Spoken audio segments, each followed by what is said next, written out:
In this video, we'll explore setting up the SMS text option as a backup form of multi-factor authentication at the New Brunswick Community College. Recently, Microsoft has disabled the ability for users to set the SMS text option as their primary form of MFA. However, it can still be used as a backup form.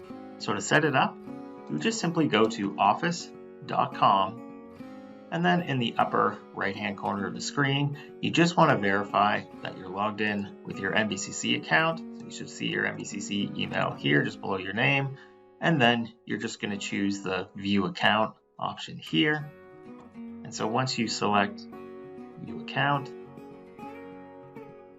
your My Account info opens up here. And so to update your security info, you can do it in one of two areas.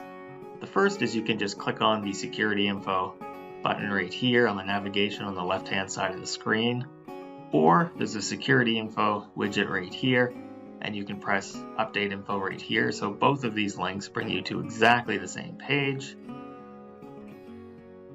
And so once the security info page opens up here, you'll see that my default sign-in method here is the Authenticator app.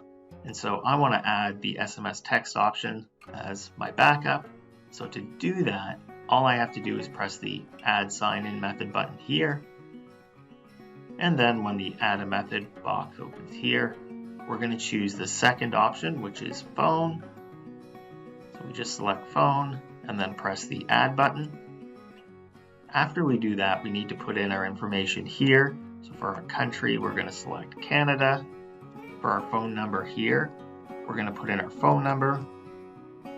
And so what we're going to do is put in all 10 digits without any dashes or anything like that. It's just going to be all 10 digits, so area code and phone number. You're going to choose the Text Me a Code option here. And then you're just going to simply press the Next button. Now once you press the Next button, it's going to go and it's going to text you a code to your cell phone. So you just need to grab that verification code and then go back to the screen here on your laptop and then put in that code there. And so once you put the code in, you're just going to press the Next button. And then you'll receive this SMS was verified successfully and that your phone was registered successfully. Then you just press the Done button. And that's it. So this concludes the video on setting the SMS text option as your backup MFA at the New Brunswick Community College.